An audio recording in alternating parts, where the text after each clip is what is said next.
Margin property গুলো কিভাবে কি ডিক্লেয়ার করতেছে আমরা এই এক্সাম্পলের ভিতরে দেখতে থাকি। এই জায়গায় পিপ্যাক স্টাইল মার্জিন 15px শুধু মার্জিন ইউজ করছে, তার মানে আমার ওই টপ বটম লেফট রাইট সব দিকেই 15px আকারে মার্জিন নিবে, এবং ওই মার্জিনটা একটা বর্ডারও দিয়ে দিছে যে 1px, আর বর্ডারটা ব্ল্যাক সলিড এবং black, all four margins will be 15px। আমরা দেখি আউটপুট, এই যে আমাদের এই জায়গায় কত নিছে 15px। তো এই যে বর্ডারের আগে সবসময় মার্জিন থাকবে, তো আমাদের বর্ডার শুরু হয়েছে এই যে এই জায়গা থেকে বর্ডার শুরু হয়েছে, তো আমাদের মার্জিন কাউন্ট হবে বর্ডারের আগে। এই যে দেখেন বর্ডারের আগে লেফট সাইড এই জায়গায় আমার 15px ছেড়ে দিছে, এই উপরেও 15px ছাড়া আছে, রাইটেও 15px ছাড়া আছে, নিচেও 15px ছাড়া আছে। আমরা একটু একটা জিনিস আগে দেখি, মার্জিন এগুলো দেখার আগে এক্সপেক্ট করলাম। এই যে দেখেন এটা, এই যে বক্সটা দেখা যাইতেছে না, এই বক্সটা হচ্ছে সিএসএস এর বক্স মডেল। তো আমাদের যে ব্রাউজারের ভিউ পয়েন্টটা মানে কন্টেন্ট এরিয়া, আমরা সিএসএস এ যখন এই মার্জিং প্যাডিং তারপরে বর্ডারের কাজগুলা করব, তখন এই কাজটা কিভাবে সিএসএস এ কাউন্ট হয়, সর্বপ্রথম আপনার এই বক্স এরিয়ার ভিতরে যেটা আসে সেটা হচ্ছে কি মার্জিন, এই যে মার্জিন এরিয়া। তারপরে কাজ থাকে কিসের, বর্ডারের। তারপরে থাকবে প্যাডিং। তারপরে এই যে এই তিনটার পরে যে মাঝখানের এই জায়গাটুকু, এইখানে থাকবে আপনার কন্টেন্ট। তো আমরা একটা বর্ডার নিছি, এই যে এই জায়গায় যে বর্ডারটা নিছিলাম, তো বর্ডারটা কি সেকেন্ড এলিমেন্ট আমাদের বক্স মডেলের। তো এই বর্ডারটা দেওয়াতে আমরা যেটা বুঝতে পারি, বর্ডার ডিক্লেয়ার করে তারপরে যদি আমরা মার্জিন নিই, তাহলেই আমরা দেখতে পারতেছি যে বর্ডারের আগে কিন্তু আমাদের মার্জিনটা কাজ করছে। তো এটা হচ্ছে একটা সিরিয়াল আপনার ডিজাইনের ক্ষেত্রে, মার্জিন বর্ডার প্যাডিং এটা হচ্ছে আপনার সিরিয়াল। যখন ডিক্লেয়ার করবেন ও তখন কোনটার পরে কি কাজ করবে ওইটাই ওই বক্স মডেলে দেখাইতেছে। তো এই জায়গায় দেখেন, এই জায়গায় যখন আমরা বর্ডারটা নিছি, বর্ডারটা আমাদের সেকেন্ড এলিমেন্ট, তারপরে আমরা মার্জিনও ডিক্লেয়ার করছি, তখন মার্জিনটা কি হয়েছে, এই বর্ডার ডিক্লারের আগে কিন্তু আমাদের মার্জিন কাজ করে ফেলছে। মার্জিন এই যে ওর আমরা যা ডিক্লেয়ার করছি ওই অনুযায়ী জায়গা আগে ছেড়ে দিছে মার্জিন। এরপরে যদি আমরা কোনো প্যাডিং দিই এই সেম সিএসএসটা বা ক্লাসটা, এই ক্লাসের জন্য বা এই ট্যাগের জন্য যদি আমরা প্যাডিং ডিক্লেয়ার করি, তখন কি হবে, আমাদের এই কন্টেন্টের আগে এবং বর্ডারের পরে আমাদের দেখবেন এই অলের আগে হইতেছে জায়গা ছেড়ে দিতেছে। যখনই আমরা প্যাডিং ইউজ করব, ওই প্যাডিংটা কাজই করবে বর্ডারের ভিতরে এবং কন্টেন্টের আগে। তো ওইটা আমরা একটু পরে দেখবো, প্যাডিং এর কাজ সামনে আছে, তখন আপনাদের এই বিষয়টা ফুল ক্লিয়ার হয়ে যাবে। তো এখন আপাতত মার্জিনটাই দেখতে থাকি। মার্জিনটা আমাদের এই যে বর্ডার ডিক্লেয়ার করছি, বর্ডারের আগেই মার্জিনটা জায়গা যা ছাড়ার ছাড়তেছে। আমি যদি বর্ডার ডিক্লেয়ার করে এখন প্যাডিং দিতাম, তো ওই প্যাডিং কিন্তু আমার বর্ডারের আগে কাজ করতো না। তো আমার বর্ডারের আগে যদি জায়গা ছাড়ার কোনো প্রয়োজন হয়, সেই ক্ষেত্রে আমরা মার্জিন ইউজ করে জায়গা ছাড়বো।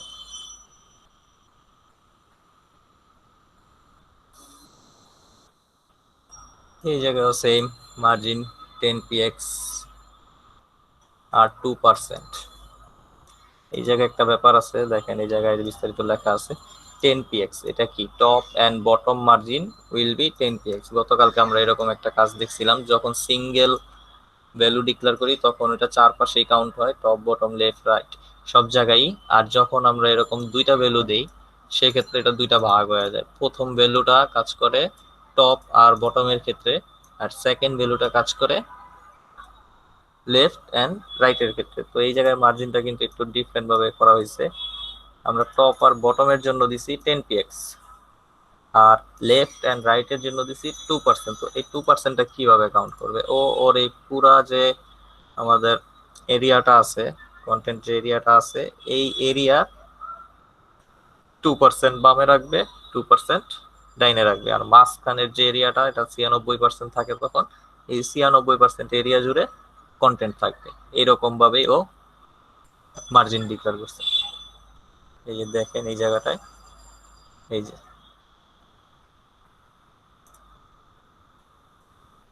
আর উপরে 10px করা ছাড়া আছে, এই জায়গায় 10px আছে, এই জায়গাতেও 10px আছে।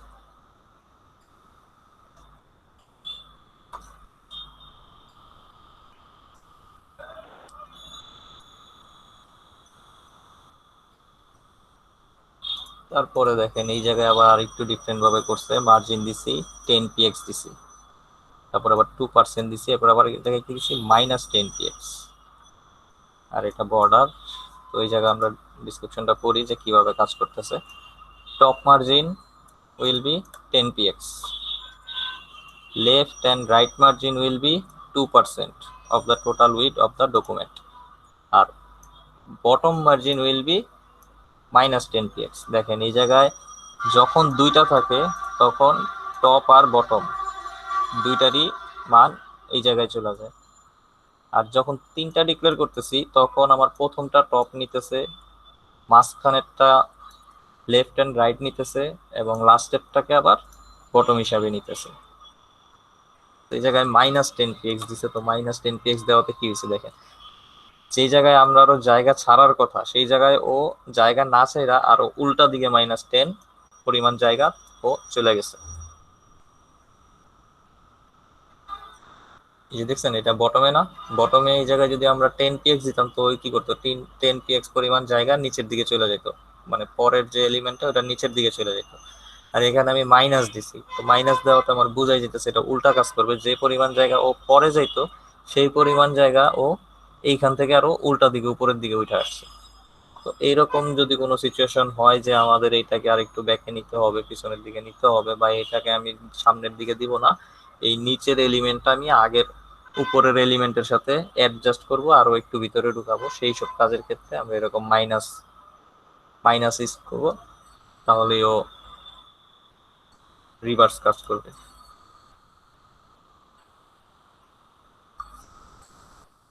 তো এই জায়গায় আবার চারটায় আলাদা আলাদা ডিক্লেয়ার করা, যে টপ, এটা টপ, তারপরে রাইট, রাইটে 2%, তারপরে এইটা কাজ করবে আপনার বটমে, এই যে বটম উইল বি 10px, আর এই অটোটা কাজ করতেছে লেফটে, মানে এই তিনটা ডিক্লারের পরে আপনার এই জায়গায় ক্যালকুলেশন করে যতটুকু জায়গা বাকি থাকে ওই পরিমাণ জায়গাটুকু ও এই লাস্টের এলিমেন্ট, এটা কি আমাদের টপ, রাইট, বটম, লেফট। এখন কথা হচ্ছে এই জায়গায় যদি আমি চারটা করি তো এই জায়গায় কোনটা টপ, কোনটা লেফট, রাইট, এটা কিন্তু এই জায়গায় বোঝা যাইতেছে না। তো এটা আমরা কিভাবে বুঝতেছি যে 10 এটা টপে, এটা রাইটে, এটা বটম, এটা লেফট? এটার একটা মানে থিওরি বা সূত্র হচ্ছে সিএসএস এই টপ, লেফট, রাইট, বটমের যে চারটা এলিমেন্ট এটা হিসাব করে ক্লকওয়াইজ, মানে আপনারা দেখবেন যে ঘড়িতে সবার উপরে কি থাকে 12, এই 12 থেকেই তো ঘড়ির কাঁটা ঘোরা শুরু হয়। তো এই হিসাবটাও আপনি ক্লকওয়াইজ করবেন, যে প্রথমে এটা টপে থাকে, টপ থেকে ও ডান দিকে ঘুরে, ডানের পরে ও নিচে আসে, নিচে আসার পরে বামে যায়, তারপরে আবার উপরে। তো এই মার্জিনের যে চারটা দিক, এই চারটা দিক আপনারা এইরকম ক্লকওয়াইজ হিসাব করবেন, যে প্রথম টপ থাকে, তারপরে রাইট থাকে, তারপরে বটম থাকে, এবং সর্বশেষ লেফট থাকে।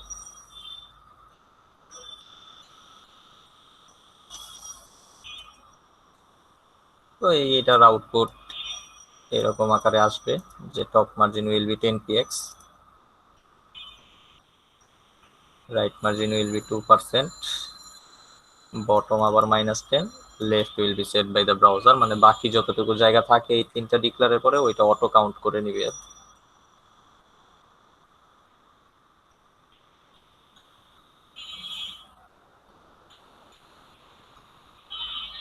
মার্জিন প্রপার্টি গেল, এই জায়গায় আবার একটা ভাইঙা ভাইঙা আলাদা করে দেখাইছে যে মার্জিন বটম, শুধু মার্জিন বটম দিতে গেলে এরকম, মানে নিচের দিকে মার্জিন দিবেন, অন্য কোনো দিকে দিতে চাইতেছেন না, সেই ক্ষেত্রে এরকম স্পেসিফিক্যালি ডিফাইন করে দিবেন যে মার্জিন বটম এই জায়গায় পিক্সেলে দিছে, এই জায়গায় 5% দিছে।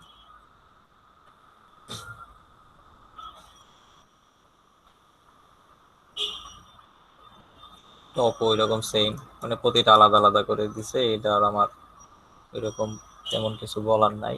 এটা লেফট, মানে লেফটের জন্য একটা সাইজ দিয়ে দিছে, আর এই জায়গায় রাইটের জন্য একটা সাইজ দিয়ে দিছে। ও ওই রকম সাইজ হিসাব করে তারপরে আউটপুট দিতেছে। আমরা নেক্সটে চলে যাই। এই জায়গায় আছে সিএসএস লিস্ট। লিস্ট কি জিনিস আমরা তো জানি, যে আনঅর্ডার লিস্ট, অর্ডার লিস্ট, যে কাজগুলো করছি ওই লিস্টের উপরেও অনেক সিএসএস ইউজ হয়, ওইগুলারই ব্যবহার এই জায়গায় আছে। যেমন যে জায়গায় লেখা আছে this chapter teaches you how to control list type, position, style using CSS. CSS দিয়ে আমরা এই লিস্ট টাইপ, পজিশন, স্টাইল এইগুলাকে কিভাবে কন্ট্রোল করতে পারি। এই জায়গায় দেখি এই জায়গায় কি কি আমাদের আছে। We have the following 5 CSS properties. 5টা সিএসএস প্রপার্টিজ আছে যেগুলো দিয়ে আমরা লিস্ট কন্ট্রোল করব। কি কি? List style type, list style position, list style image, list style শুধু শর্ট হ্যান্ড। এটা কারণ এই প্রত্যেকটার পরে আমরা হাইফেনের পরে আলাদাভাবে ডিক্লেয়ার করতেছি, তো এই সবগুলাকে যদি আমি শর্ট হ্যান্ডে শুধু লিস্ট স্টাইলের ভিতরেও এই জিনিসগুলো ডিফাইন করা যায়, ওইটা শর্ট হ্যান্ড, ওইটাকেই শর্ট হ্যান্ড বলে। তারপরে মার্কার অফসেট একটা জিনিস আছে, এটা একটু ডিফারেন্ট। এটা কি বলছে যে marker offset specifies the distance between a marker and the text in the list. সেটার ইউজ নিচে দেওয়া আছে, আমরা তখনই বুঝতে পারবো এটা কি করতেছে। তো লিস্ট স্টাইল টাইপ প্রপার্টি এর ভিতরে কি কি আছে? নন নন দেওয়া মানে কোনো স্টাইলই দেখাবে না, ও জাস্ট একটার পর একটা নিচে নিচে লিস্ট আকারে আপনাকে দেখাই দিবে, কিন্তু কোনো ওই সিম্বল থাকবে না। ওই যে আমরা দেখছি না গোল সিম্বল, তারপরে সার্কেল, তারপরে একটা স্কোয়ার বক্স। তো এই বাকি তিনটা তো আমরা এইচটিএমএল এই দেখছি যে disc, circle, square. Disc default ভাবে থাকে, যদি আমরা নন ইউজ না করি আর শুধু লিস্ট স্টাইল দেই আর এটার নামও না দিয়ে দিই, তখন এই ডিস্কটাই অটোমেটিক্যালি শো করবে। Here are the values which can be used for an ordered list. Ordered list কি জিনিস আমরা তো জানি। আনঅর্ডার্ড লিস্টের ক্ষেত্রে আমরা ডিস্ক, সার্কেল, স্কোয়ার এইগুলো ইউজ করি। আর অর্ডার লিস্ট মানে ওই যে আমরা নাম্বারিং করি, যে 1 2 3 4 5 6, সেটা এবিসিডিও হইতে পারে, তারপরে এইরকম স্টাইলেও হইতে পারে, বড় হাতের এবিসিডি হইতে পারে, রোমান সংখ্যা হইতে পারে, বড় হাতের রোমান হইতে পারে, তারপর আবার আলফা, বেটা, গামা, এটাও একটা স্টাইল আছে। তো আবারও সেই ছোট, লোয়ার ল্যাটিন, আপার ল্যাটিন, বিভিন্ন ধরনের স্টাইল আছে, যেটা হিব্রু, আর্মেনিয়ান, জর্জিয়ান এইগুলাও আছে, কিন্তু এইগুলো আমাদের কাজে আসে না। এইগুলা যেসব ওই দেশের লোক, ওদের ক্ষেত্রে। তো আমাদের মূলত ইউজ এই এতটুকুর ভিতরেও হয়, এই আলফা, বেটা, গামা এটাও হয় না, এই এতটুকুই মূলত আমাদের ইউজেস এরিয়া। আর এইগুলা দরকার নাই, এইগুলো আমরা তো বুঝি না কি বলতেছে। তো আমাদের রিজনে যেগুলো ইউজ হয় আমরা মোটামুটি এতটুকু পর্যন্ত সবাই ইউজ করি, এবং যা ওয়েবসাইট দেখি ম্যাক্সিমাম ওয়েবসাইটেই এই সব স্টাইলের ভিতরেই ডিজাইন করা থাকে। দেখি এই জায়গায় একটা এক্সাম্পল কিভাবে কি কাজ করতেছে।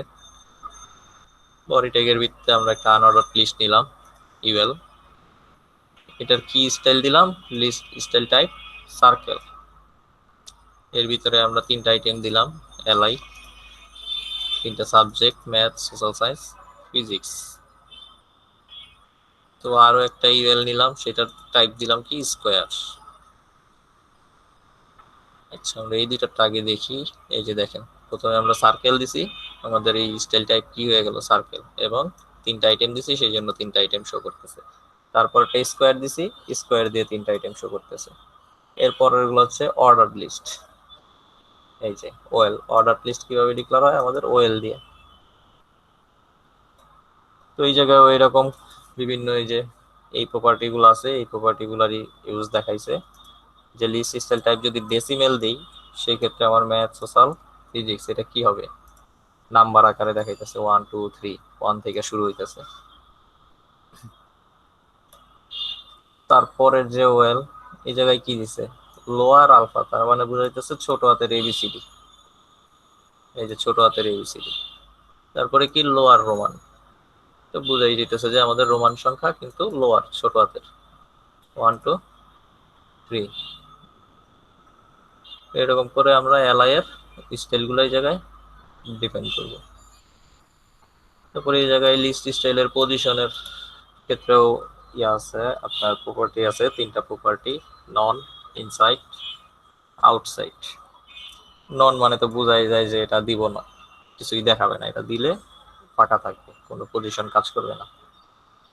ইনসাইড যদি ইউজ করি তখন কি হয়, if the text goes on to a second line the text will wrap underneath the marker, it will also appear indented to where the text would have started if the list had a value of outside. আচ্ছা, আমরা আউটপুটে দেখলেই বুঝতে পারবো inside outside. If the text goes on to a second line, the text will be aligned with the start of the first line to be the right of the bullet. আমরা ইউজটা দেখি এই জায়গায় আমরা একটা ইউএল নিছি, UL একটা circle দিছি style, এবং লিস্ট স্টাইলের পজিশন কি দিছি, আউটসাইড। আর সেকেন্ডটাতে সেম জিনিসই স্কোয়ার দিয়ে দিছি আর ইনসাইড দিছি। তাহলে এই দুইটার আমরা এই দেখি, এই যে প্রথমটা হচ্ছে আউটসাইড,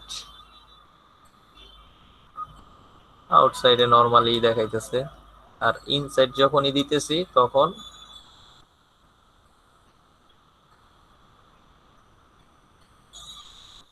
এই যে it also appear indented to where the text would have started if the list had a value of outside. আমরা যখনই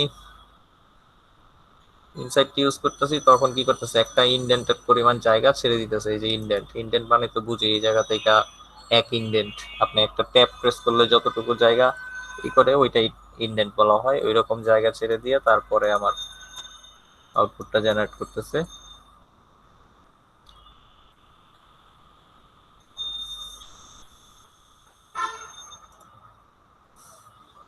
আর পরের ওইটা ওই সেম ওয়েল, ইনসাইড আউটসাইডে ওই সেম কাজটাই করতেছে, এই জায়গায় জাস্ট ওই নাম্বারিং করে দিছে ওয়েল অর্ডার লিস্ট আকারে। কই, এই যে ওয়েল,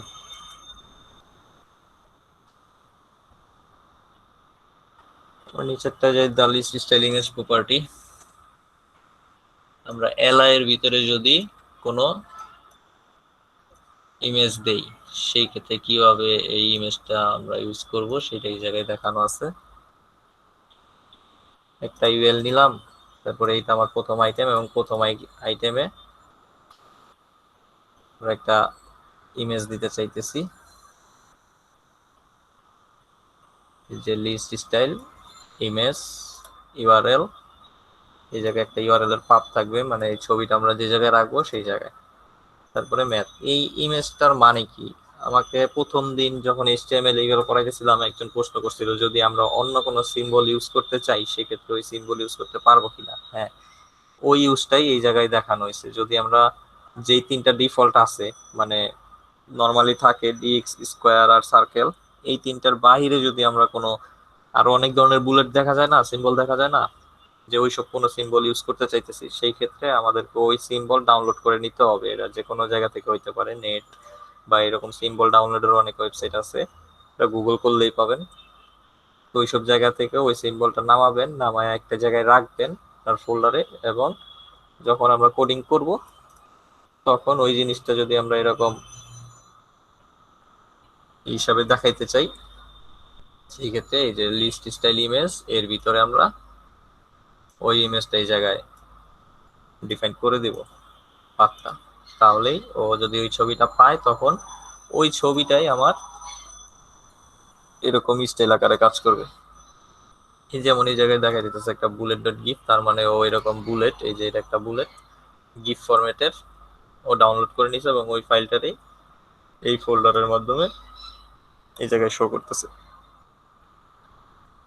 ওই সেম জিনিসই একটা ইউএল দিয়ে দেখাইছে আর একটা ওএল দিয়ে দেখাইছে, মানে এরকম ইমেজ আমরা চাইলে ওয়েলেও ইউজ করতে পারি। অর্ডার লিস্ট যে শুধু নাম্বারই থাকবে এমন কোনো কথা না, আমরা যদি আলাদাভাবে আমাদের কোনো সিম্বল ইউজ করতে চাই সেক্ষেত্রে আমরা ওয়েলের ভিতরেও ওই জিনিসটা সেভ করতে পারবো। দ্য লিস্ট স্টাইল প্রপার্টি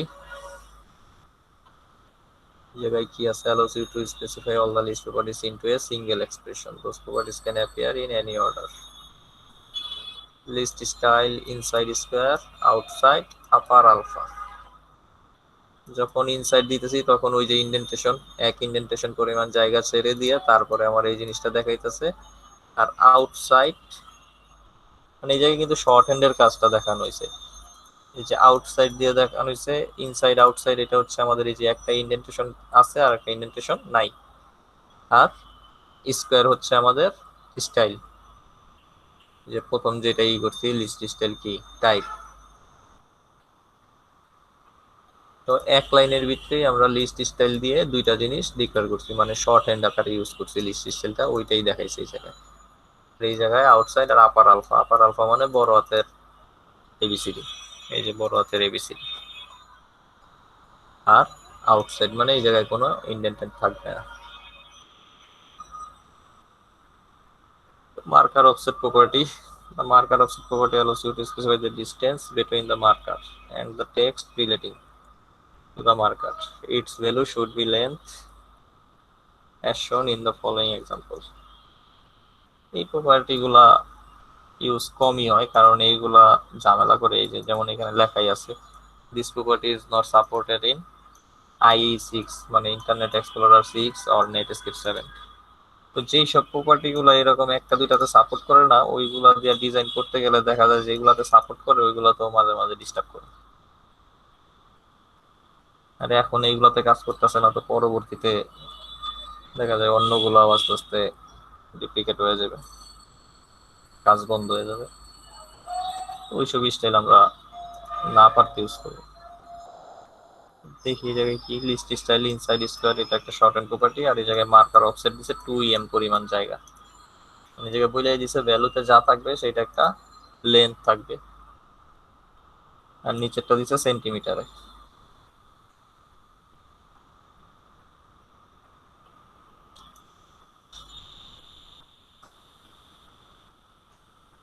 এই জায়গায় আউটপুটটা তো বোঝা যাইতেছে না, এটা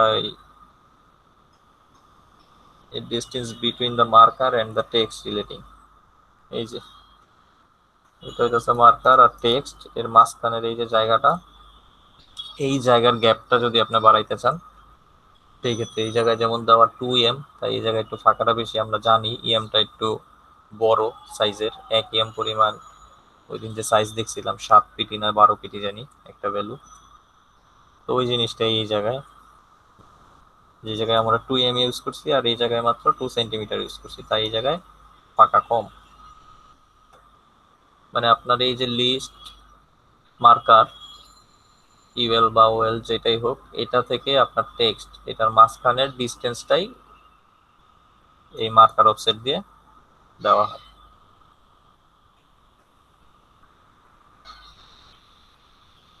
এই জায়গায় আর কিছু নাই। এই যে প্যাডিং, আমরা একটু আগে বর্ডার দেখছি, মার্জিন দেখছি, তো এইবার প্যাডিং। প্যাডিংটা কি জিনিস? প্যাডিংও ওই সেম মার্জিনের মতোই কাজ করে। মার্জিনেও যেই প্রপার্টি আছে প্যাডিংয়ে ওই সেম প্রপার্টি গুলাই আছে, জাস্ট মার্জিনের জায়গায় প্যাডিং দিবেন। দ্য প্যাডিং বটম প্রপার্টি, এই যে দেখেন আমরা এখন যে প্যাডিংটা ইউজ করতেছি, প্যাডিং ইউজ করলে এই জায়গায় আউটপুটে কি হয়।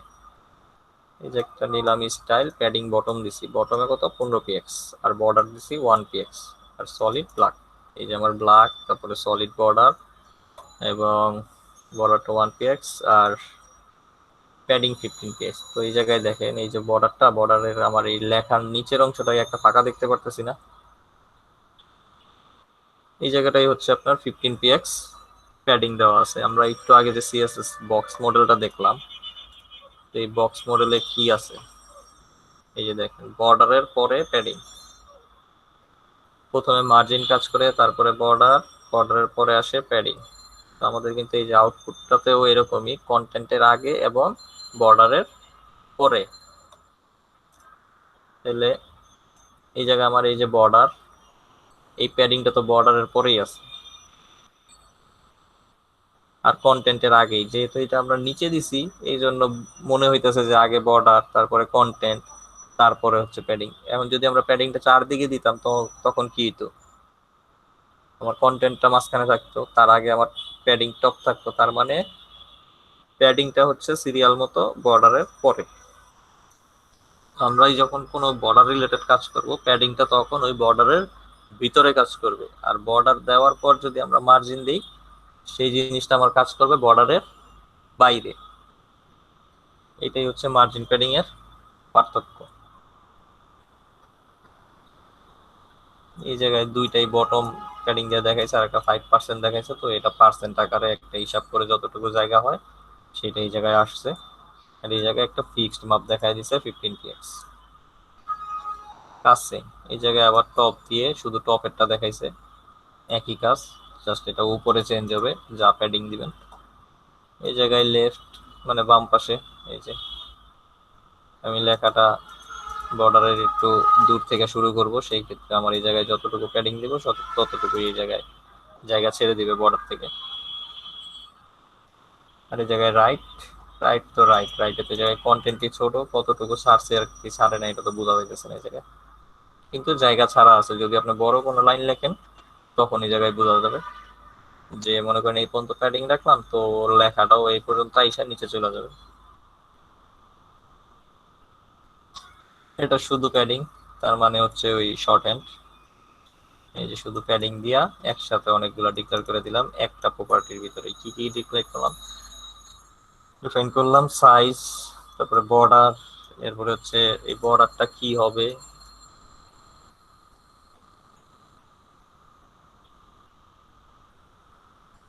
না বর্ডারটা আলাদাই। এই জায়গায় যে 15 px মানে এটা আমার 15 px চারদিকে, এই যে 15 px, বামে 15 px, নিচে 15 px, ডানেও 15 px ছাড়া আছে। তো এই জায়গায় আবার ওই মার্জিনে যে হিসাবটা দেখাইছিলাম, দুইটা থাকলে কি হয়, এইটা হচ্ছে আপনার উপরে নিচে, এটা বামে ডানে। তিনটা থাকলে কি হয়, এটা উপরে, এটা নিচে, আর মাঝখানেরটা হচ্ছে ডান বাম। আর চারটা থাকলে ক্লকওয়াইজ, প্রথমটা উপর, তারপর একটা ডান, তারপর একটা নিচে, তারপর একটা বামে।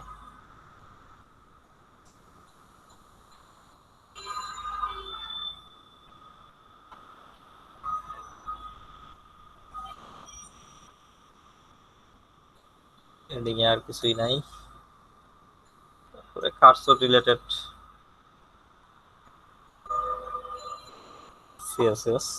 কার্সরটা আমরা চিনি, এই যে মাউস যে আমরা লড়াইতেছি এটাই হচ্ছে মাউসের কার্সর। তো এই মাউসের কার্সরের উপর ডিপেন্ড করে অনেক সিএসএস আছে, যে আমরা যা ক্লিক করব না, শুধু মাউসটা নিয়ে যাব তাতে একটা কিছু ইফেক্ট আসবে, বা কোনো জায়গায় যা মাউসের কার্সর রাখা ক্লিক করলাম সেই ক্ষেত্রে কি হবে, ওইসব ব্যাপার নিয়ে।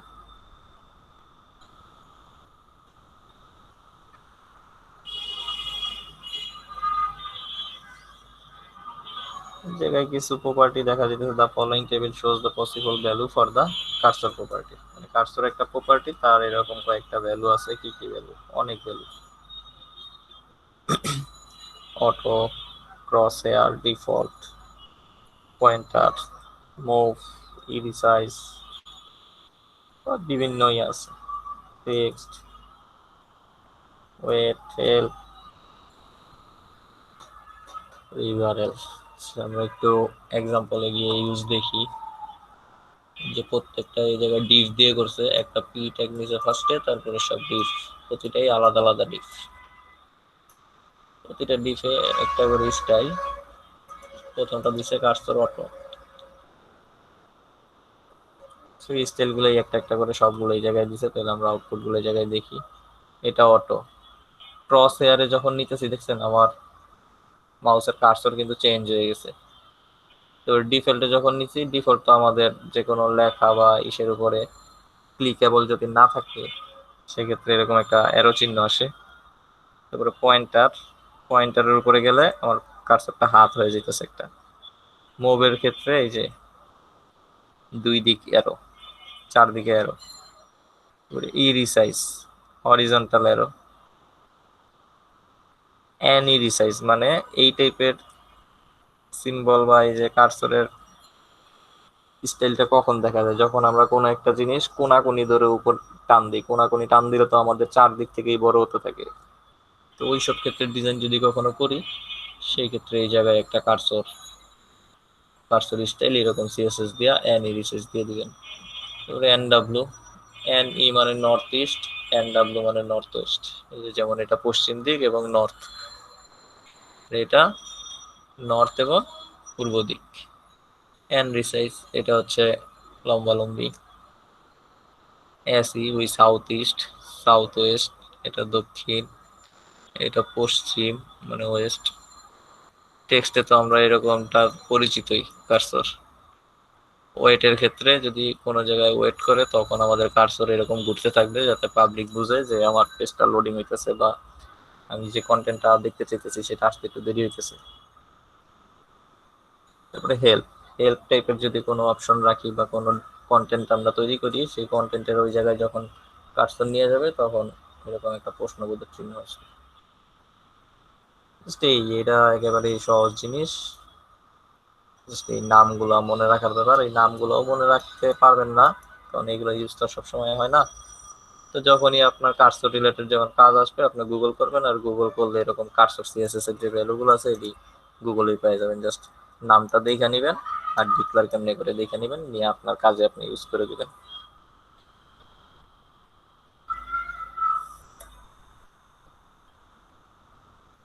সিএসএস আউটলাইন, আউটলাইনটা ওয়ান কাইন্ড অফ বর্ডার। এই যে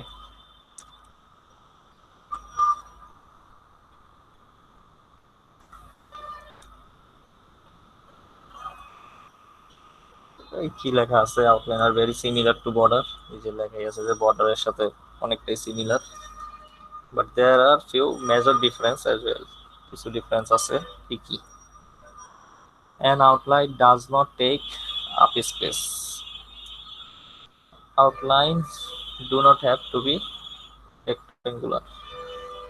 Outline is always the same on all sides. You cannot specify different values for different sides of an element. বর্ডারে যেমন আমরা চারদিকের বিভিন্ন দিকে আলাদা আলাদাভাবে সাইজ করতে পারতাম, কিন্তু আউটলাইন নিয়ে যখন কাজ করব আউটলাইনে আমরা যেটা নিব এটা চারদিকে সেমই থাকবে।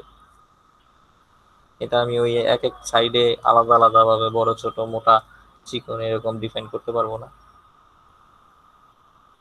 একটা নোট দিয়ে দিছে এই যে আউটলাইনেও একটু হালকা ভেজাল আছে, এই দুইটা ব্রাউজারে সাপোর্ট করে না। You can set the following outline using CSS. কি কি আছে, চারটা প্রপার্টি আছে, outline width, style, colour, outline. ওই বর্ডারে যেগুলো আছে এই জায়গায়ও সেইগুলোই আছে, একটু হালকা চেঞ্জ থাকতে থাকতে পারে, এর বেশি কিছু না।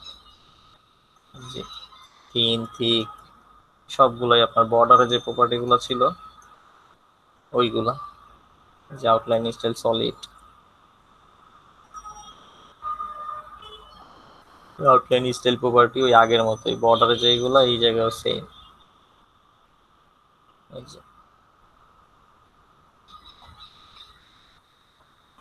তো এটা আমরা বর্ডার ইউজ করে এই কাজ করতে পারি, আউটলাইন ইউজ করতে হবে এমন কোনো কথা নাই। জাস্ট আউটলাইন আর বর্ডারের ভিতরে এতটুকুই পার্থক্য যে আমরা চারদিকে মন মতো ডিপেন্ড করতে পারবো না। বর্ডারে যেমন আমি চাইতেছি লেফট সাইডে একটু বেশি মোটা রাখবো, ওই জিনিসটা আউটলাইনে করতে পারবো না। এটাই চেঞ্জ, আর মেজর কোনো চেঞ্জ নেই। কালার প্রপার্টি বর্ডারে যা ছিল তাই, যেভাবে দিতেন সেইভাবেই, জাস্ট এই জায়গায় বর্ডার ডিক্লেয়ার করলে ও চার সাইডেই সেম কালার হয়ে যাবে। এই আউটলাইন শর্ট এন্ড প্রপার্টি, এটা নতুন কিছু দেখানোর কিছু নেই, জাস্ট বর্ডারের জায়গায় আউটলাইন লিখে বর্ডারে যা আছে তাই করলে হয়ে যাবে। এই জায়গায় দেখেন একটা আরজিবি কালার ডিফাইন করছে, আরজিবি এই কালারটা দেওয়ার মানে কি, এটা নীল কালার। ওইটা ওই কালার পিকার আছে, তারপরে গুগলে অনেক এক্সটেনশন আছে, বা শুধু গুগলের কাছেও যদি জিজ্ঞেস করেন যে আমি আরজিবি কালার নিব, তখন এরকম ওয়েবসাইট দেখাই দিবে, আপনি আপনার কালারটা চুজ করবেন, ওইটার আরজিবি ভ্যালু আপনাদের দেখাই দিবে, আপনি জাস্ট কপি করে ওই জায়গা থেকে নিয়ে এসে আপনার কাজে বসায় দিবেন। নেক্সটে চলে যাই, ডাইমেনশন। ডাইমেনশন হচ্ছে ওই সাইজ টাইজের ব্যাপার। We have seen the border that surrounds every box element, the padding that can appear inside each box, and the margin that can go around them. Tutorial we will learn how we can change the dimension of the boxes. Main properties, dimensioner আপনার কি কি properties আছে, height, width, line height, max height, minimum height, max width, minimum width। তো height কি জিনিস? Height বোঝাই যাইতেছে property use to set the height of A box. Weed হচ্ছে ওয়াইড বাড়াবে। লাইন হাইট হচ্ছে properties use to set the height of A line of text. আপনার এই যে একটা লাইন, এই লাইনে যে টেক্সটটা আছে, এই টেক্সট লাইনের হাইটটা কতটুকু বড় ছোট হবে সেইটা হচ্ছে আপনার এই লাইন হাইট দিয়ে করে। ম্যাক্স হাইট হচ্ছে property set A maximum height that a box can be. আপনি চাইতেছেন আপনার এই ওয়েবসাইটের এতটুকু পরিমাণ একটা জায়গা একটা বিশেষ কাজের জন্য ইউজ করবেন, এবং আপনি এই কাজটা একটা সাইজ ম্যাক্স একটা সাইজ ডিফাইন করে দেবেন। তো যত বেশি কাজই হোক ও ওই সাইজের বাইরে যাইতে পারবে না, মানে এতটুকু সাইজ আপনি ফিক্সড করে দিলেন। তার যদি কম হয় তখন ও জায়গা কলাপস করে দেবে, কিন্তু আপনার অতিরিক্ত বেশি হয়ে গেল সেই ক্ষেত্রে ও আরো বেশি জায়গা দখল করবে না। ওই রকম টাইপের কাজ করতে গেলে এই ম্যাক্স হাইট ডিক্লেয়ার করতে হবে। যেমন আমি একটা ডিপ নিলাম, ডিপটা আমি 500 পিক্সেল দিয়ে দিলাম আমার ডিজাইনে যাতে কোনো ঝামেলা না হয়। এখন ওই ডিপে যদি কেউ কম কাজ করে, তো যতটুকু কাজ করছে 500 কম যতটুকু করবে অতটুকুই জায়গা নিবে। কিন্তু কেউ যদি 600 করে ফেলে সেক্ষেত্রে ওই 500 উপরে যেতে পারবে না, আমার ওই 500 জায়গা অতটুকুই থাকবে। হয়তো ওই জায়গায় আমি স্ক্রল দিয়ে দিব, যে 500 পরে যে 100 বেশি করছে ওইটা আমার স্ক্রল, তখন অটোমেটিক স্ক্রল জেনারেট হবে। এই যে স্ক্রল এরকম, এই যে সাইডে আমরা দেখতেছি স্ক্রল, এরকম একটা স্ক্রল জেনারেট করে দিব। তো ওই 500 পরে যতটুকু থাকবে ওইটা স্ক্রল আকারে দেখাবে, আমাদের স্ক্রল করে নিচে গিয়ে দেখতে হবে। এইরকম টাইপের কাজের ক্ষেত্রে এরকম ম্যাক্স হাইট ব্যবহার করা হয়। এই জায়গায় মিনিমাম হাইট দেওয়া আছে একটা, যে মিনিমাম হাইট এতটুকু থাকবে, এর ছোট কখনো হবে না। যদি কিছু কোনো কন্টেন্ট নাও থাকে আমার এই জায়গাটা একেবারে উদা হয়ে যাবে না, মিনিমাম এতটুকু জায়গা আমার ওয়েবসাইটে দেখাবে, ডিসপ্লে তো থাকবে। স্যার একটা প্রশ্ন ছিল। হ্যাঁ বলুন। ওই যে কিছু কিছু ডিভাইসে যে ডিফল্ট উইড গুলা থাকে, ল্যাপটপের ক্ষেত্রে 1920 বা যে 1440 এরকম, এগুলা কোনো ওয়েবসাইটে পাওয়া যাবে? যে সময় রেসপন্সিভ করবো ওই সময় যদি নিতে পারি, ফোনের জন্য আছে এক্সট্রা, এগুলা হ্যাঁ, মুখস্থ রাখতে হবে নাকি কোথাও থেকে নেওয়া যায়? এটা আপনি বুটস্ট্র্যাপ করতে গেলেই ক্লিয়ার হয়ে যাবে এই ব্যাপারটা। এটা এখন সিএসএস এ করতে গেলে এইগুলো অনেক ঝামেলা, আর সিএসএস এ এখন কেউ আর এই রেসপন্সিভের ঝামেলা করতেই যায় না, কারণ সিএসএস এ আপনার রেসপন্সিভ করতে গেলে মিডিয়া কোয়েরি লেখা লাগে, আর ওই জায়গায় এরকম আমার সাইজ মনে রাখতে হয়, মুখস্থ রাখতে হয়, বা এটাকে হ্যাঁ, বাইর ওইটা করতে হয়। যে আমাদের কি দেখাবেন যে সিএসএস এর যে অ্যানিমেশন আছে ওইগুলা? অ্যানিমেশন গুলা কি আসলে অ্যানিমেশন অনেক আছে, তো এত অ্যানিমেশন দেখানো সম্ভব না। এইগুলো আপনারা নেট থেকে ইউটিউবের ভিডিও আছে, তো কিভাবে কিভাবে করে এগুলা নিজেরা প্র্যাকটিস করে নেবেন। এগুলো দেখে নিছিলাম। আপনি যে ইউটিউবে একটু দিয়ে দিন না, একটা 5 মিনিট, ওই যে ফ্রেমওয়ার্ক আছে না কিছু মিডিয়ার জন্য, ওই টপিকে 5 মিনিট একটু কথা বললেন। আচ্ছা ঠিক আছে, মানে সিএসএস এর মিডিয়া। হ্যাঁ, আচ্ছা ঠিক আছে, মিডিয়া ওই ফ্রেমওয়ার্ক যে আছে ওটা কিভাবে নেয় ওইটাই জানি না। মিডিয়া নাকি মিডিয়া কোয়েরি কোনটা? মিডিয়া তৈরি। আচ্ছা ঠিক আছে, ওইটা আমি আজকে না দেখালেও কালকে। আজকে টপিকে ওটা আসবে না, ওটা কালকে মনে হয় আসবে এই অনুযায়ী। আচ্ছা সমস্যা নেই, ওইটা আমি দেখাবো না।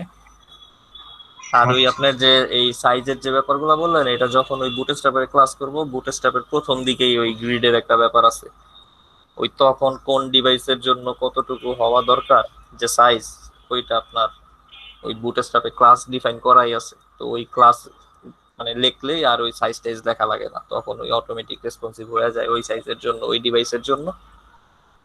আচ্ছা। ক্লাস ডিফাইন করলে পরে আমি যদি ল্যাপটপে আমার এই উইন্ডোটা ছোট করি বড় করি, অটোমেটিক ওইটার মাপে ওইটা রিসাইজ হ্যাঁ হইতে এটা তো থাকে, হবেই। তো সমস্যা নেই। ওই তো ওইটাই আর কি, মোবাইলের ডিভাইসে যতটুকু স্ক্রিন অতটুকু যদি ই করি, উইন্ডোটা ছোট করি, এই যে ওইভাবে হতে আপনার পারে। এটা, এই যে যেমন এটা আমাদের কি কম্পিউটার ডিভাইস, এটাকে আমি এখানে বসেই ই করতে পারবো। এই যে মোবাইল ডিভাইস করতে পারবো। এই যে দেখেন আমার এই জায়গায় এই যে রেসপন্সিভ, আমি চাইতেছি এটা আইফোন, তো মনে করেন আইফোন 6, 7, 8, এই যে আমার আইফোন 6, 7, 8 এর সাইজ এই জায়গায় দেখাইতেছে। এরপরে যদি আমার ছোট বড় করতে হয় আমি ছোট বড় করতে পারবো, ওইটা সমস্যা নাই। রেসপন্সিভ যখন করবো আমরা, তখন এরকম ছোট বড় সবকিছু কইরেই দেখবো আমার সাইট কি ভাঙা যায় নাকি, ছোট করলে ভাঙে বা বড় করলে কোনো সমস্যা হয় কিনা।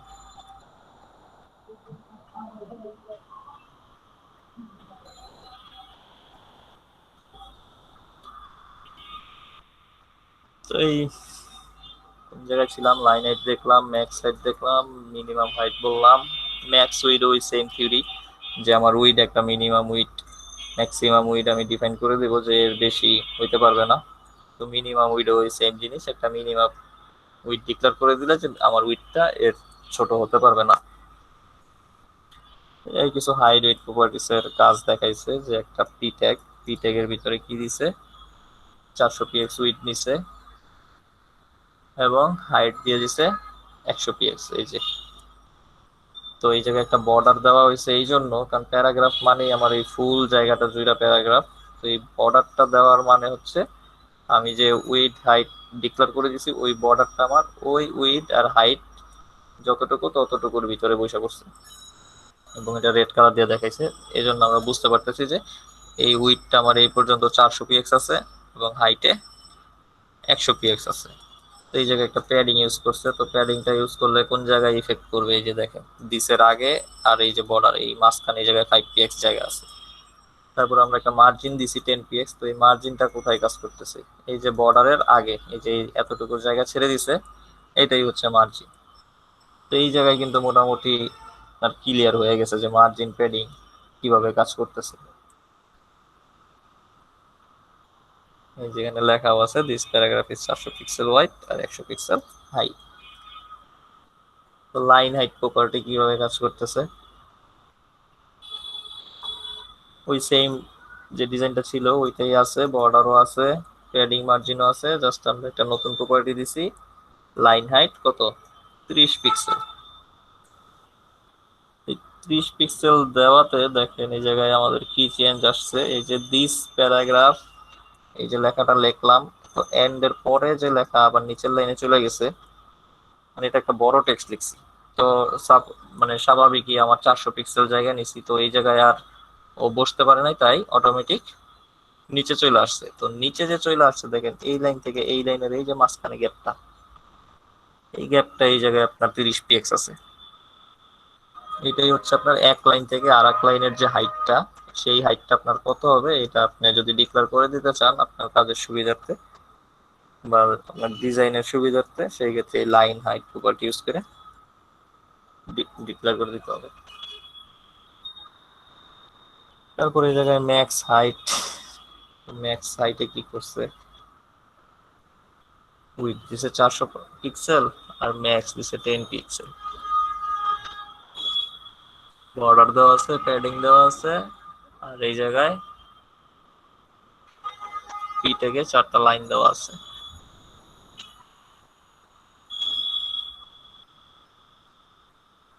প্যাডিং 5 px দিছে, তার মানে এটা 4 সাইড এই 5 px কাজ করতেছে। এই দেখেন এই জায়গায় আমি ম্যাক্স সাইড 10 দিছি, এই জন্য আমার এই যে ওই হাইটের বাইরে চলে যেতেছে লেখাটা।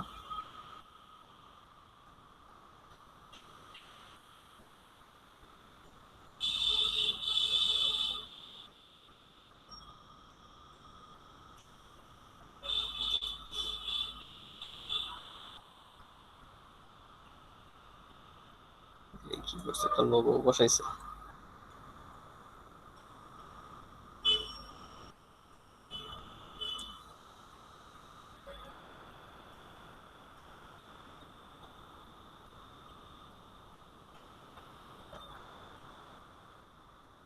তারপর একটা মিনিমাম হাইট 200 px দিছে, তো এই যে 200 এই জায়গায় 200 পিএক্স পরিমাণ মিনিমাম হাইটও নিয়ে নিছে।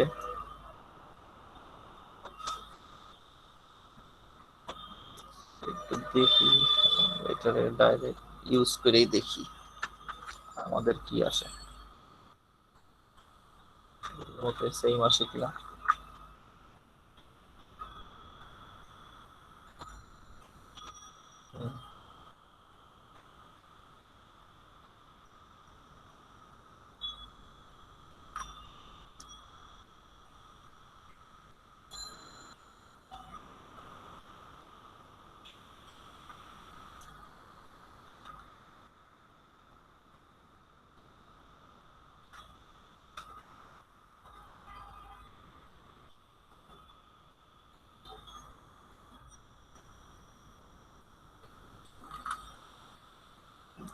বিয়ার করবে।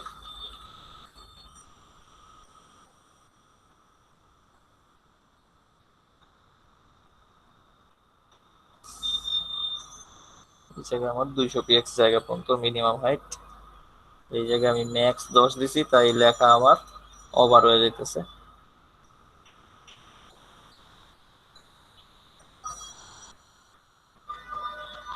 এটা জাস্ট বোঝানোর জন্য এরকম ছোট করে দিছে যে 10 পিএক্স যদি আমরা দেই ম্যাক্সিমাম হাইট, তো ওই 10 পিএক্স ফিক্সড হয়ে যাইতেছে।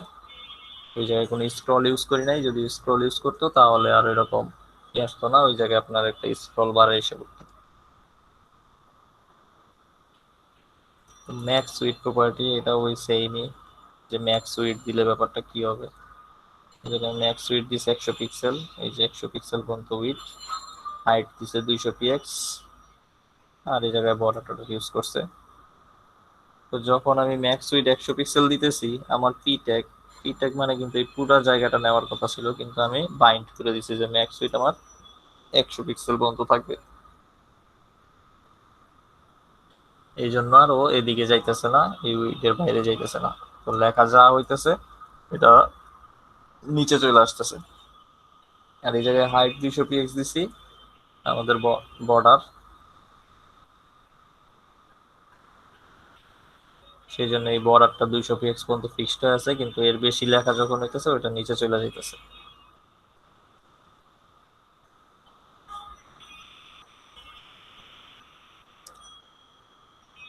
পরে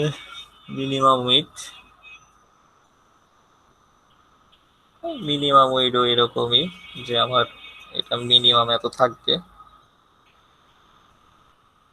মিনিমাম 400 পিএক্স, ম্যাক্সিমাম দেই নাই। সেই জায়গায় যখন লিখতেছি লেখাটা আমার ওই 400 পিএক্স পর্যন্ত যখন আসছে, তারপরে নিচে চলে আসছে।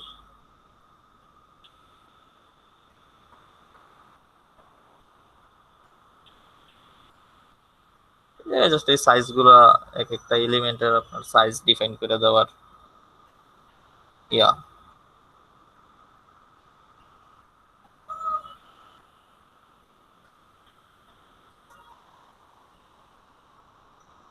সিএসএস স্ক্রল বারস,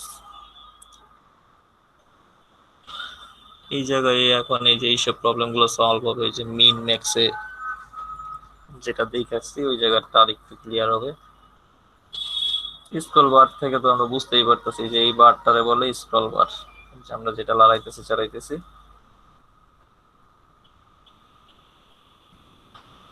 এটার কি আছে, there may be a case when an element's content might be larger than the amount of space। যদি কোনো কন্টেন্ট আমার স্পেস যেটা মানে অ্যালোকেট করে দিতেছি, বরাদ্দ করে দিতেছি, এর চেয়ে বেশি হয় আমার কন্টেন্ট, সেই ক্ষেত্রে এরকম কার্সরের ব্যবহার আসে। For example, given width and height properties do not allow enough room to accommodate the content of the element। যতটুকু জায়গা আমরা দিছি অতটুকু জায়গা যদি এনাফ না হয় আমার কন্টেন্টের জন্য, সেই ক্ষেত্রে এরকম স্ক্রল করে দিতে হবে, না হলে তো ওই ডিজাইনটা কেমন দেখা যাবে, মনে হবে যে ডিজাইন নষ্ট হয়ে গেছে, সাইট খারাপ দেখা যাবে। তো এই কার্সরটা সিএসএস এর স্ক্রল বারের কয়েকটা ভ্যালু আছে, কি কি, visible, hidden, scroll, auto. Visible মানে বুঝাই দিতেছে যে আমার স্ক্রল বারটা শো করবে, allows the content to overflow the border of its containing element. Hidden মানে scroll bar দেখা যাবে না, the content of the nested element is simply cut off at the border of the containing element and no scroll bar is visible. যদি scroll দেই তখন কি হবে, the size of the containing element does not change. এলিমেন্টের size change হবে না, but the scroll bars are added to allow the user to scroll to see the content. তখন এই স্ক্রল বার শো হবে এবং বাকি কন্টেন্ট গুলা দেখার পারমিশন দিবে।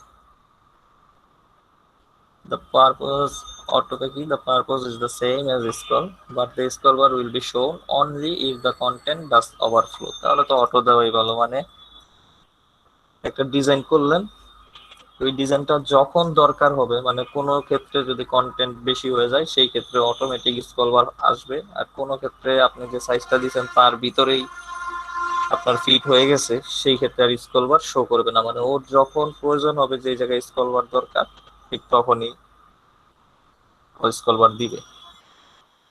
কারণ ফিক্সড ভাবে স্ক্রল দিয়ে রাখলে তো এই যে কেমন দেখা যায়, যদি দরকার না হয় এই জায়গায় যেমন দরকার আছে এই জন্য এই জায়গায় দেখাইতেছে, এই জায়গায় দরকার আছে দেখাইতেছে। এখন মনে করেন আমার লাইনটা এই 2 লাইন থাকতো, তো এর ভিতরে যদি আমি স্ক্রল দিয়ে রাখি তার মানে এরকম ও শো হয়ে থাকবে, যে জায়গায় দরকার না ওই জায়গায় শো হয়ে থাকাটা তো সুন্দর বা ভালো প্র্যাকটিস না।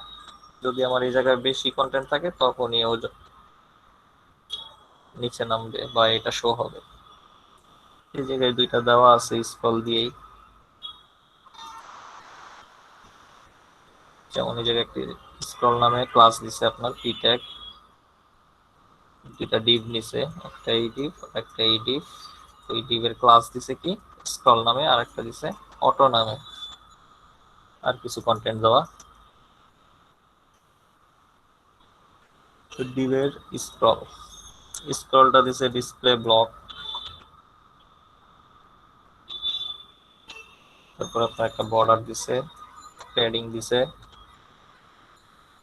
মার্জিন দিছে, উইডথ দিছে, হাইট দিছে, আর ওভারফ্লো স্ক্রল দিছে। যখনই আপনার লেখা ওভারফ্লো হয়ে যাবে, মানে আপনার সাইজের চেয়ে জায়গার চেয়ে বেশি, সেই ক্ষেত্রে স্ক্রল বারটা শো করবে।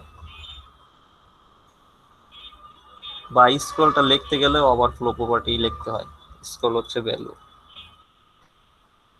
তারপরে অটোর ক্ষেত্রে হইছে সবকিছুই এক রাখছে, জাস্ট ওভারফ্লোটা অটো করে দিছে। সেই ক্ষেত্রে এই জায়গায় আমার দুইটা এখন এইরকমই কাজ করবে, মানে এই জায়গায় যদি আপনার কম হয় তখন আর এটা শো করবে না। লাইভ ডেমোতে গিয়ে দেখা যায় নাকি, দেখি আমার অটো না।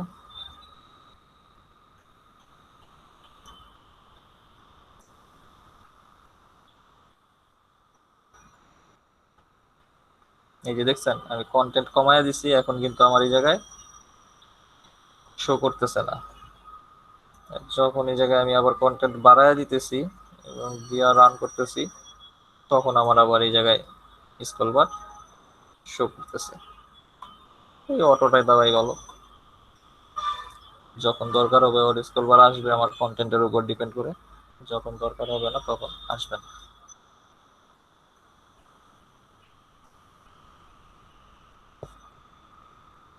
তারপরে একটা আছে সিএসএস ভিজিবিলিটি, এটাও দরকারি জিনিস।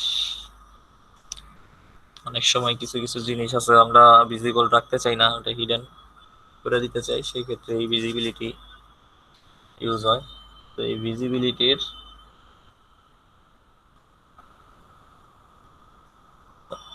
আর এই ভিজিবিলিটি টাইপের জিনিসগুলো ইউজ হয় জাভাস্ক্রিপ্ট যখন ইউজ করি, যে আমাদের কন্ডিশন দেওয়া থাকে এরকম এরকম জিনিস, একটা কন্ডিশন যে যদি এই জিনিস থাকে তাইলে তুমি এটা শো করবা, যদি না থাকে শো করবা না, ওইসব ক্ষেত্রে হিডেনের ইউজ আছে। তারপরে নর্মালি ইউজ আছে।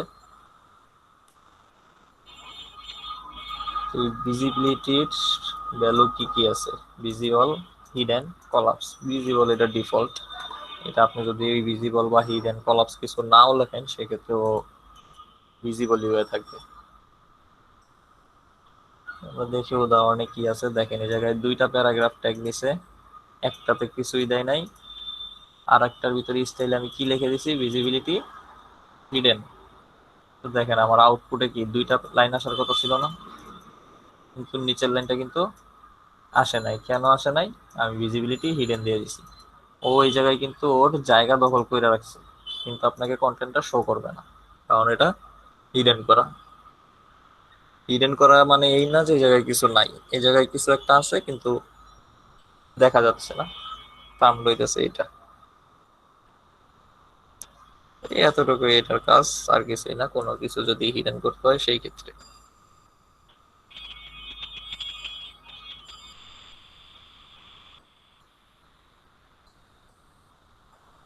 সিএসএস পজিশনিং, পজিশনিং দিয়ে বোঝাই যাইতেছে যে কোনো জিনিস যদি আমরা এর পজিশন এদিক ওদিক মুভ করি সেই ক্ষেত্রে এই জিনিসটা দেখাবে। পজিশনের কি আছে, চারটা দিক। তো এই move left, move right, move up, move down, বুঝাই যাইতেছে যে কোন দিকে মুভ করবে। মুভ লেফট মানে ও মুভ লেফটের দিকে মুভ করবে।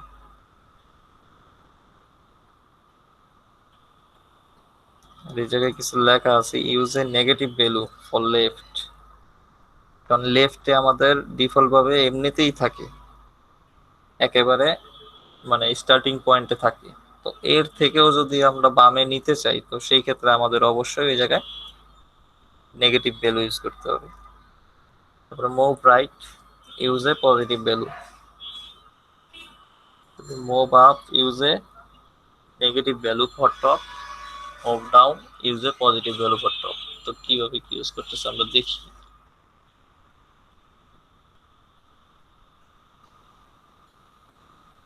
You can use two values, top and left, to move an element anywhere in the HTML document.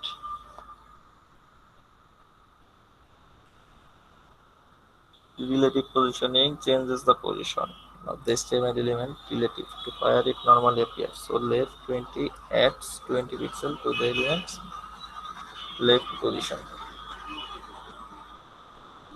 You can use two values, top and left, along with the position to move an HTML element anywhere in the HTML document. Position, এটা দিচ্ছেন relative. Left 80px, top 80px.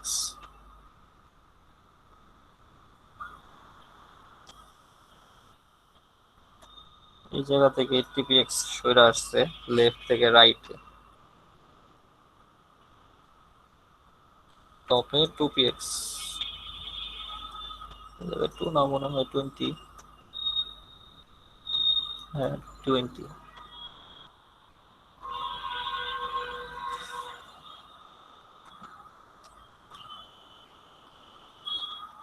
An element with position absolute, its position at the specified coordinate where is in top left corner. You can use two value, top and left, along with the position property to move an HTML element anywhere in the HTML document. Use a negative value for left.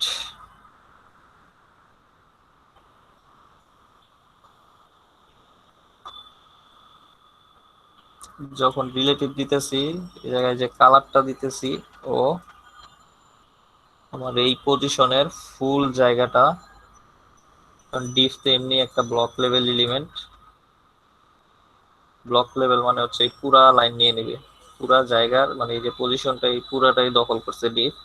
তো যখন এই জায়গায় আমি background colour দিতেছি, ও আমার পুরা এরিয়াটার colour করে দিতেছে। আরো যখন পজিশন রিলেটিভ দিছি, আর যখন পজিশন অ্যাবসোলিউট দিতেছি, সেই ক্ষেত্রে আমার ওই লেফটের একটি পিএক্স জায়গা ছাড়তেছে, টপে 20 ছাড়তেছে, ব্যাকগ্রাউন্ড কালার ইউলো দিছি, কিন্তু এই জায়গায় পজিশন অ্যাবসোলিউট দেওয়া। এই জন্য আমার এর ভিতরে যতটুকু পরিমাণ কন্টেন্ট আছে, মানে অ্যাবসোলিউট কন্টেন্ট, আপনার এই কন্টেন্টটা যদি এই পর্যন্ত থাকতো তাহলে এই পর্যন্তই ও কালার করতো। আবার 3 লাইন 4 লাইন যাই থাকুক, ও অতটুকুই কালার করবে। মানে এই ডিভের ভিতরে যেখানে কন্টেন্ট পাবে ও ওই পরিমাণ কালার করবে, কিন্তু ও পুরা এরিয়া করবে না। আর রিলেটিভ দিলে তখন ওর পুরা এরিয়া, ডিভের যে এরিয়াটা ওই ফুল এরিয়াটাই কালার করে দিবে। বা ওইটার উপরেই আপনার যা করবেন তাই হবে।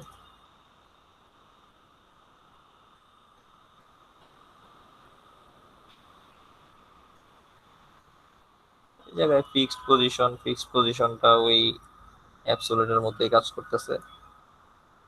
The fixed position allows you to fix the position of an element to a particular spot on the page, regardless of scrolling. Specified coordinates will be relative to the browser window. You can use two values, top and left, along with the position property to move an HTML element anywhere in the HTML document.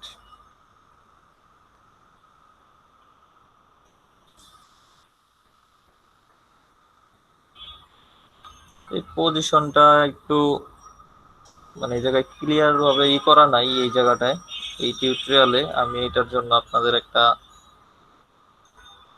অন্য কোনো resource দিব না, আপনারা ওইটা দেখেন তখন ওইটা থেকে করে দিব না। এটা জাস্ট মনে রাখেন যে এই সিএসএস পজিশনিং এর ব্যাপারটা আর একটু বুঝতে হবে, কারণ এই জায়গায় ভালো করে ক্লিয়ার করা নাই।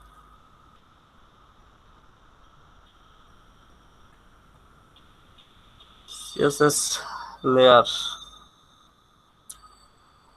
লেয়ার কি জিনিস কি বুঝেন কেউ?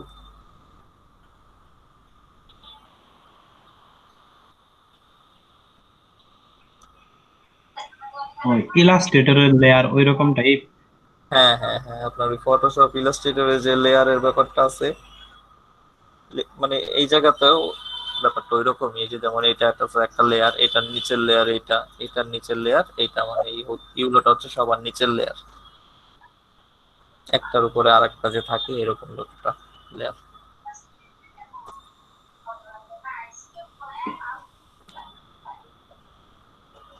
লেয়ারে কি কাজ করছে দেখি, একটা নিচে আরেকটা কিভাবে পাঠাইছে। যেমন তিনটা ডিফ, আমার তো জায়গায় বোঝা যাইতেছে তিনটা কালার মানে তিনটা ডিফ। তো আমি প্রথম ডিপটা স্টাইল করলাম, ব্যাকগ্রাউন্ড কালার দিছি রেড, ওইটার একটা উইডথ নিছি, একটা হাইট নিছি, পজিশন রিলেটিভ দিছি, টপে রাখলাম 10, লেফট 80। আর এই যে লেয়ারের কাজটা, এটার জন্য আমি জেট ইন্ডেক্স 2 দিছি, এটার জেট ইন্ডেক্স 1 দিছি, আর একটা 3 দিছি। 3 দিছি কোনটা? গ্রিন। 1 দিছি কোনটা? ইয়েলো। আর এটা দিছি 2। 2 মানে কি? রেড। মানে এই জায়গায় আপনি যা দিতেছেন ওই অনুযায়ী আমার লেয়ারটা একটার উপর একটা বৈশা পড়তেছে। আর এই যে একটা থেকে একটা বিভিন্ন দিকে সরছে, এটা কিন্তু এই জায়গায় বিভিন্ন ভাবে সাইজ দিছে, সাইজটা একটু ক্যালকুলেশন করেই দিছে ও।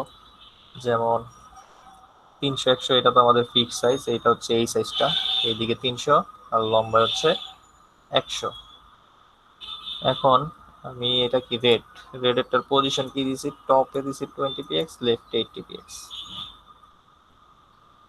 তো এই যে মুভিংটা করছে একটা থেকে আরেকটার যে ডিসটেন্সটা বা এরকম এটা করছে, এইটাই এই জায়গায় এরকম ভাবে ক্যালকুলেশন করে করছে। টপ 20 এক এক নাম্বার থেকে হিসাব করি আমরা, একে টপে -60 px রাখছে আর লেফটে 35। এই যে টপে উপরে কোনো জায়গা নাই, আর লেফটে এই যে এই জায়গায় 35।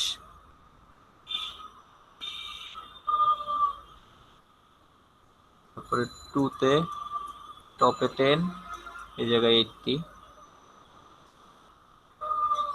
এই যে দেখেন এই জায়গা থেকে এই জায়গায় 10 px, আর লেফটে আছে 80 px, এই যে এখান থেকে এই জায়গায় 80 px। তারপরে 3 তে কি আছে, ইউলো, টপে রাখছে -60, আর লেফটে এই জায়গা থেকে এই জায়গায় এই যে 35 px। এটা যখন আপনারা ওই এটা নিজে নিজে ট্রাই করবেন, তখন এরকম বিভিন্ন বিভিন্ন সাইজ দিয়ে দিয়ে দেখবেন এইগুলো মুভ করতেছে। যে অনুযায়ী সাইজ দিবেন সেই অনুযায়ী এটা নাড়াচাড়া করবে, তখনই আপনি এই জায়গায় সাইজটা কিভাবে করছে ওটা বুঝা যাবেন। এটা প্র্যাকটিক্যাল করলে বুঝা যাবেন। তো এই জায়গায় আমি আর প্র্যাকটিক্যাল করে, কারণ এই জায়গায় তো আর মাপ মুখস্থ রাখার কিছু নেই, এই জায়গায় মাপটা অ্যাডজাস্ট করতে হয়, বিভিন্ন সাইজ বসায় বসায় অ্যাডজাস্ট করতে হয়। তো এটা আপনারা ট্রাই করেন, জাস্ট এই প্রপার্টি গুলো লিখে এই জায়গায় আপনি টপে একটা সাইজ দিবেন, লেফটে একটা সাইজ দিবেন, তো দেখবেন এটা মুভ করতেছে। তখন আপনি আপনার যে জায়গায় যে জায়গায় রাখতে ইচ্ছে করে বা সুন্দর দেখা যায় ওই রকম ভাবে সাইজ বসায় নিয়ে।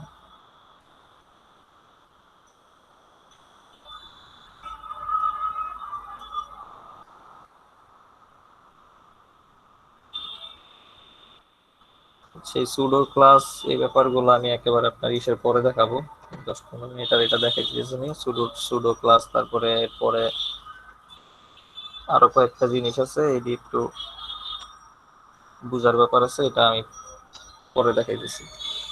আজকে এখন এই হাফ ক্লাস এই পর্যন্ত থাকুক, আপনার ওই বাকিগুলো একটু নিজেরা নিজেরা কপি পেস্ট করে করে দেখেন, আউটপুট গুলো আনেন, কারণ আজকে তো আর আমি সব আউটপুট করে করে দেখাই নাই। এই পরবর্তীগুলো আমি এই ব্রেকের পরে আলোচনা করতেছি।